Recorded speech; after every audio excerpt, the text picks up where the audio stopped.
Welcome to the Tipping Point Show. I'm Jimmy Evans. Listen, I've got a guest today, Pastor Larry Huck.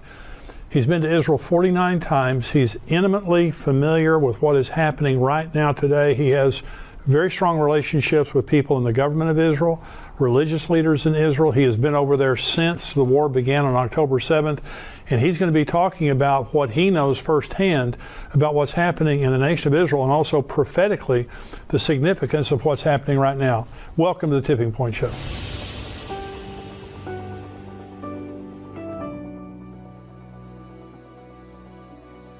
Larry, thank you so much for joining me today. My honor. I'm really, really glad to be here with you, Jimmy. Well, you know, I said in the introduction, you know, you've received awards from the nation of Israel because of your faithful service and devotion to them for many years, not without a price. Yep. I think anyone who stands up for Israel, there's a price that you pay, but there is an eternal reward that we know of. There is. That God's going to bless those who bless Israel, curse those who curse Israel. And so you have relationships on many levels with the political leaders, religious leaders in Israel. And I want to kind of focus in this talk about what's happened since October 7th, the anti-Semitism, the wars and things like that. But just tell me, in your conversations with some of the leaders of Israel, what are they saying? What are they thinking? Well, you know, right after the war started, I really felt God speak to me to go over there and show my support and stand with Israel. And I was actually at the airport in JFK, and all these Jewish men are getting ready to get on the plane, and this man walks up to me and says, "Are you Israeli?" And I said, "No." And he goes, "I didn't think so." He goes, "Why are you going to Israel? Who are you? Why are you going to Israel?" Because the war had just begun. And I said, "Well, I'm Larry Huck." And the guy goes, "Oh, I know who you are. I've heard of you." And he said, "I just brought hostages to speak to Congress to help get America to stand with Israel." And so when I went over there, Jimmy, it was so sad because what happened on October 7th is beyond anything that we can imagine. And you and I are about to view a video of that at the embassy in Israeli embassy in D.C. And, you know, when I came back, I saw some of the video that you and I are going to see. I talked to hostage relatives. I talked to people that were there. And I later said, I want to apologize for calling Hamas animals, because that's an insult to animals. What they did is nothing more than demonic. But all Israel was seeing is all these pro-Hamas, pro-Palestinian demonstrations. And so from the guy who picked me up at the airport, my driver, to our security, our bodyguards, to politicians, they were tears in their eyes seeing Christians, Gentiles, being vocal and standing up with the nation of Israel. And like I said, we need, the further we get away from October 7th, I'm fearful that we're going to forget why Israel has to defeat this enemy. And Israel is, and I talked about this with politicians over there. I talked about this with army officers. I talked about this with civilians, with religious leaders. Israel not only has the right, but they have the obligation to defeat this enemy. But what we need in America or Australia or England, we need to understand they're fighting that fight not just for themselves. They're fighting that fight for us, because this is a battle between good and evil. Yeah. This is a battle between civilization and barbarianism, and it's a battle that has to be won. The same people that attacked Israel, you know, you hear on one of the reasons I went over is, one is they kept saying on the media, well, this didn't happen.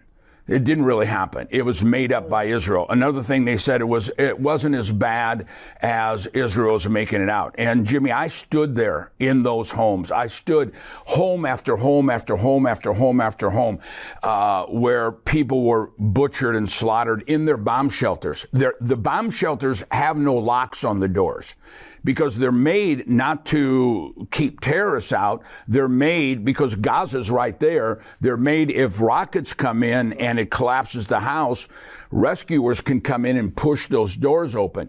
And so we talked to officials that caught Hamas, and they said what we did, the families would go in there and try to hold that door closed. And Hamas said, we would hear babies crying, we would hear women crying, and we would just keep shooting until there were no cries anymore. Or if they couldn't get them out, some of them grabbed a rope or grabbed a bathrobe or a towel and held it where the bullets were going through the door. If they couldn't get them out, they set the place on fire and burned them alive. And so this is evil, evil, evil. Nobody would do these things except by a demonic force.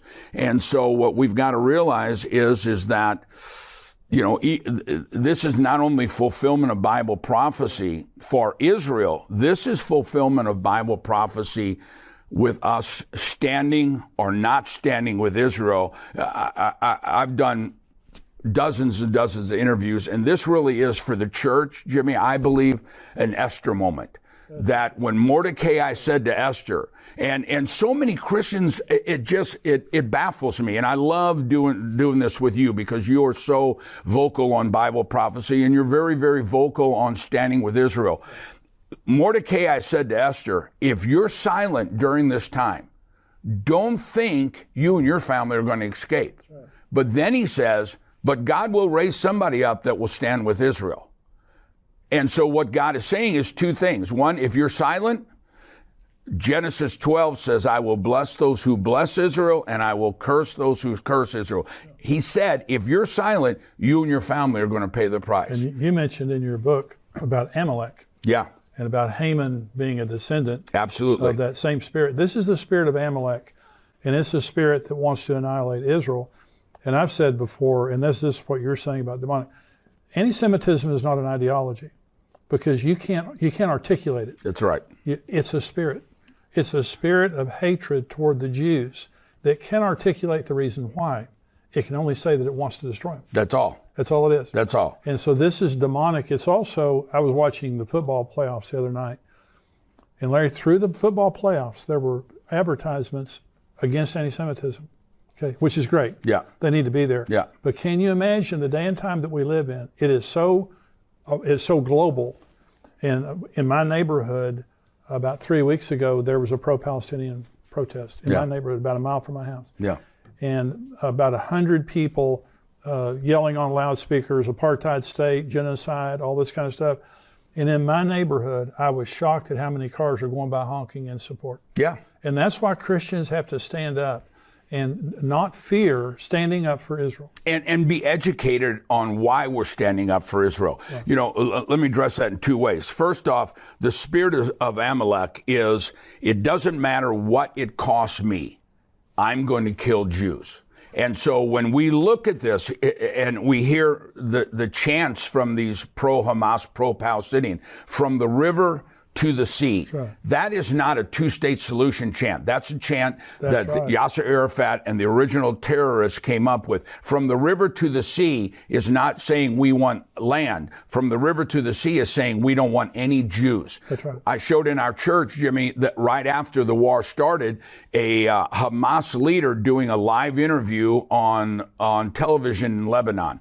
And he said, we will kill every Jew until we're finished.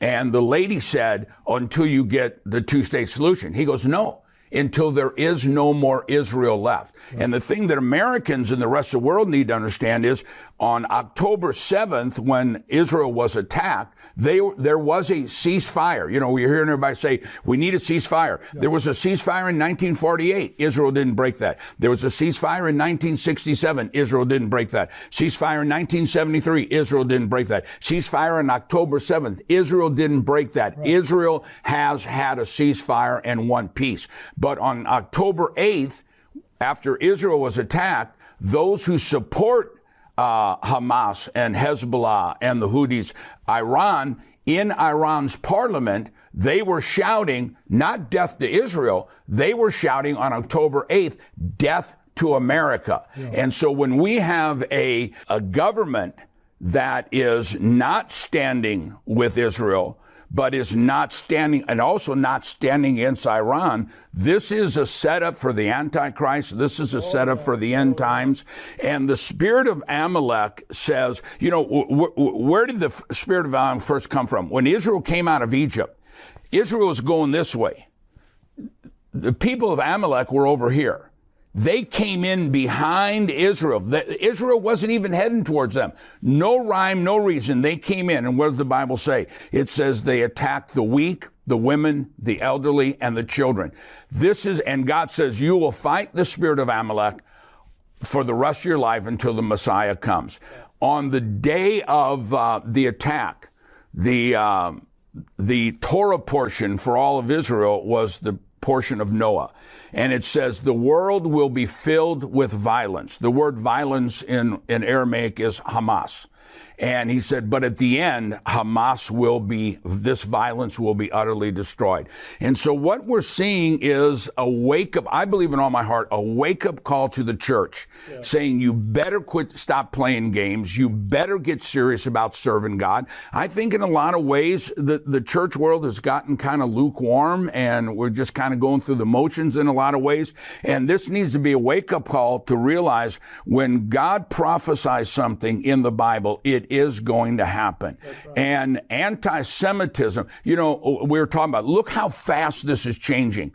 Yeah. It was just a few months ago, I was doing an interview and I said, to be anti-Semitic would not be politically correct. The new anti-Semitism is not down with the Jew. The new anti-Semitism is down with Israel. But since October 8th, this thing has come out of the closet, and instead of just saying down with Israel, you're seeing chanting all over the world, Hitler was right, the gas chambers were right, and so there's a rise of anti-Semitism, and this is a prelude to the very spirit that's going to be in the end times with the Antichrist, with the anti-God, with one world government, and this is a time, just like in Esther, that we need to make a choice.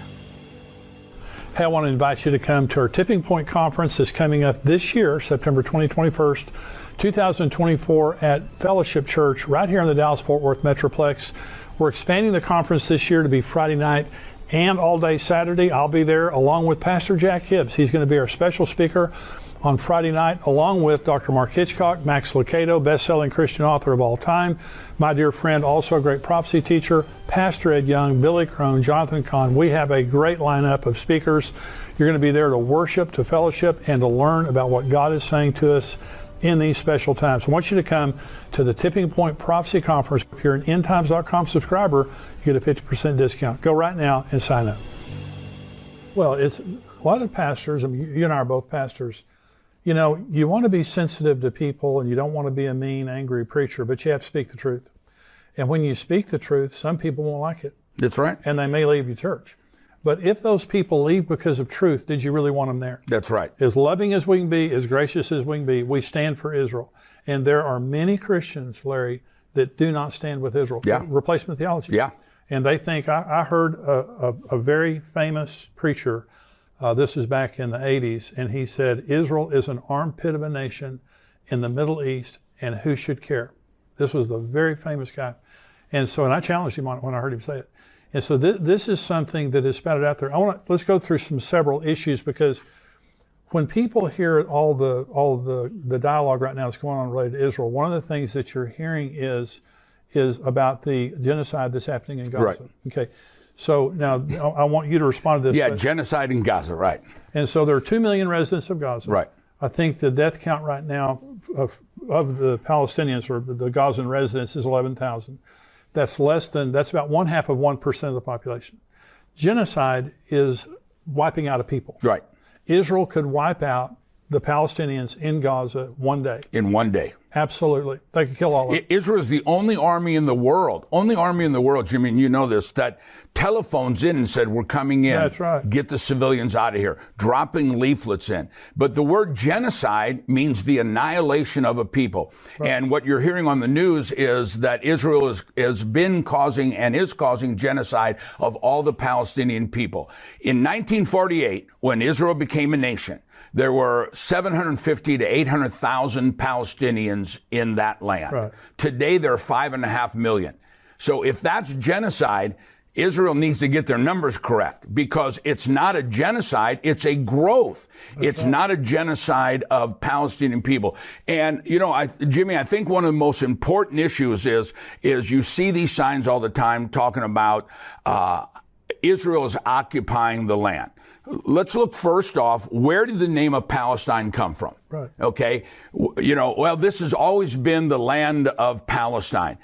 The name Palestine doesn't exist in the Quran.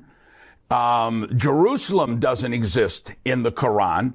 The name Palestine came from the time, right after the time of Jesus, when Rome occupied all that land.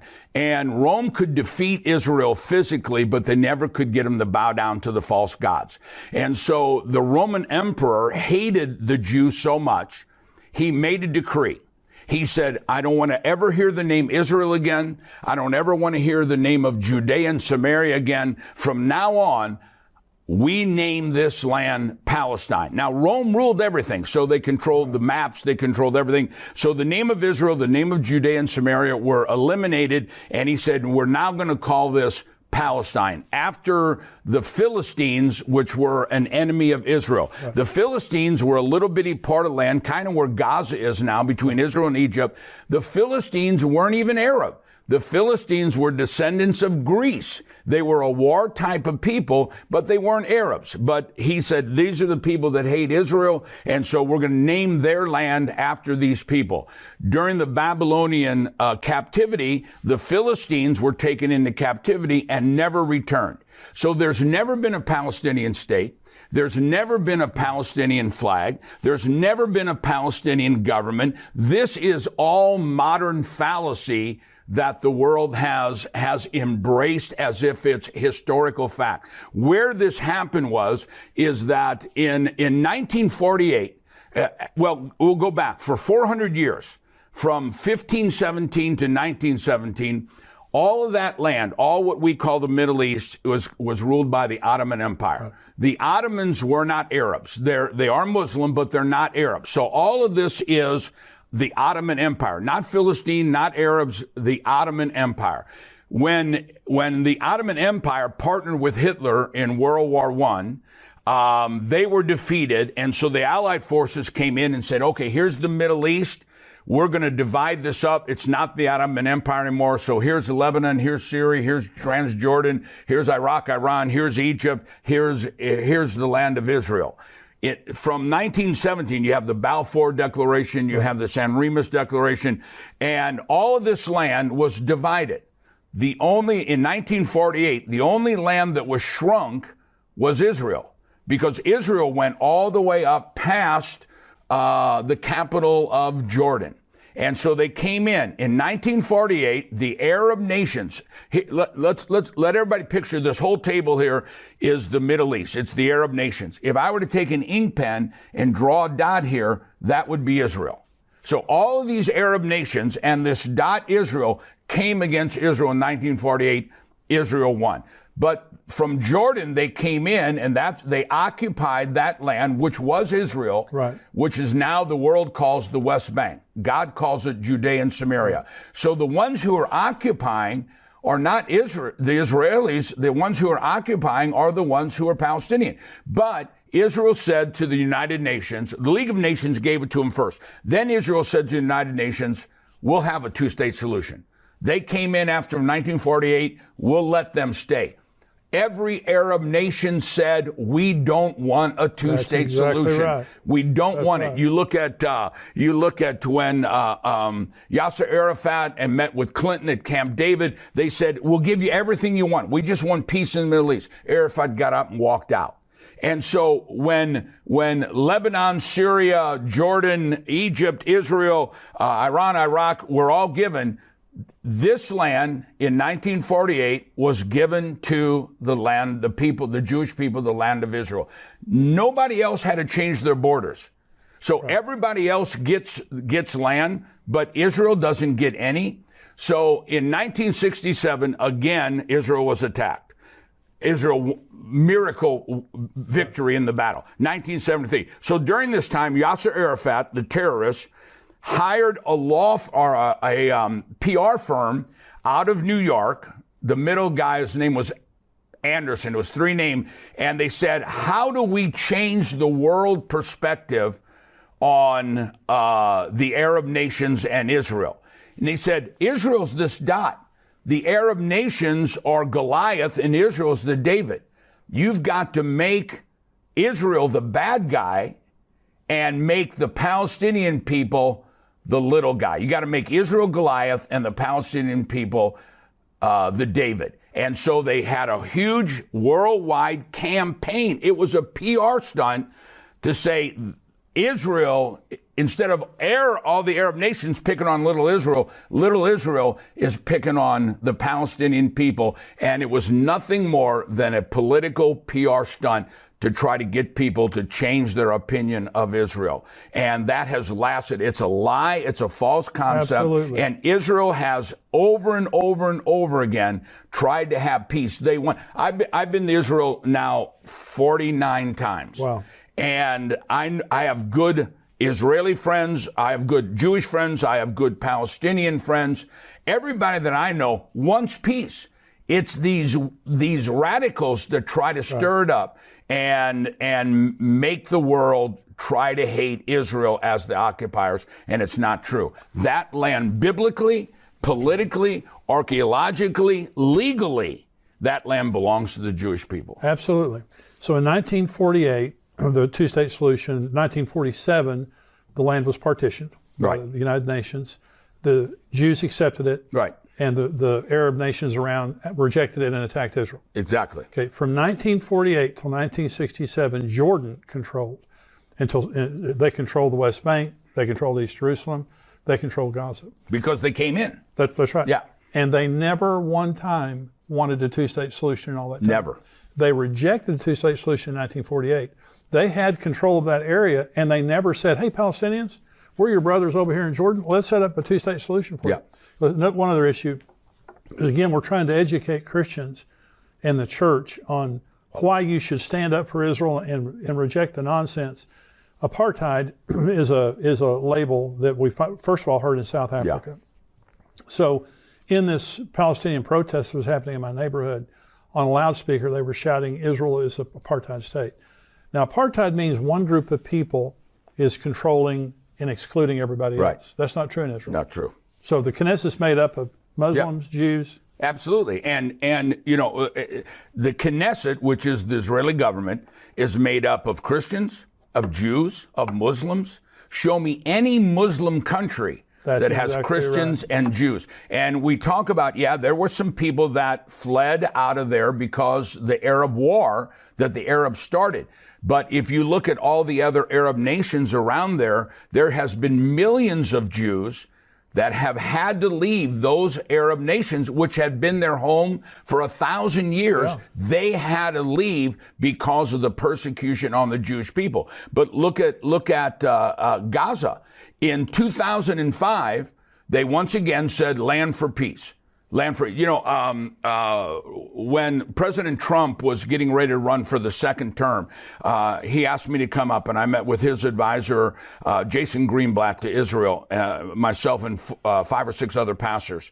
And so he said, Pastor Larry, what about land for peace? I said, it'll never happen. It won't happen. They don't want it. And I said, picture the Dallas Cowboy football stadium, and that's the Arab nation, a matchbook down in the corner. And they're saying, give us half that matchbook, and now we'll have peace. I said, that's what happened in 2005. That's right. They said, give us Gaza. Gaza could have been a new Singapore. It could have been. It was unbelievably beautiful. They removed all these Jewish people out of there. They inherited all these farms and beautiful beaches and hotels. Since 2005, there has been, Jimmy, as you know, hundreds and hundreds of millions of dollars pumped into Gaza. And I just watched a Hamas leader on television probably about 3-4 weeks ago. And this interview said, of the hundreds of millions that have come in Gaza, you have 500 miles of underground tunnels for Hamas soldiers. But you don't have one bunker for Gaza civilian. There you go. And he said, we're here for the soldiers. Let the UN worry about the civilians. And so when we're talking about, you brought up genocide, they use civilians, yes, they use Israeli civilians, and they use their own civilians.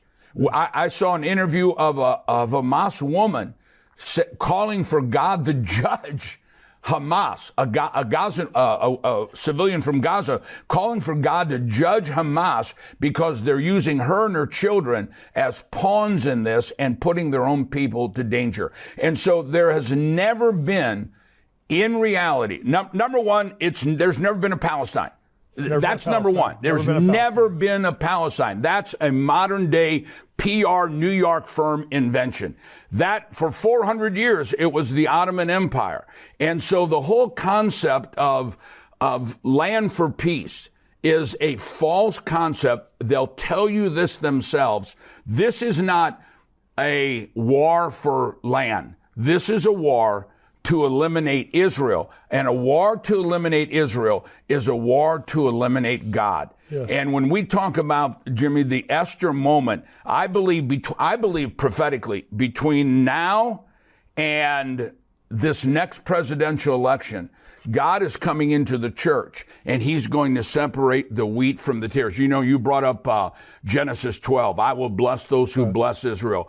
In Hebrew, there's a teaching called the avos, or the avot of something. That word means the father. What births what follows. And if you have the 10 commandments, none of those commandments work without the first one. Right. If you have put on the armor of God, none of those work unless you have the first one. And the avos of all blessings, the father of all blessings, is Genesis 12. Right. I will bless those who bless Israel, but I will curse those who curse Israel. So that's true for individuals, that's true for ministries, that's true for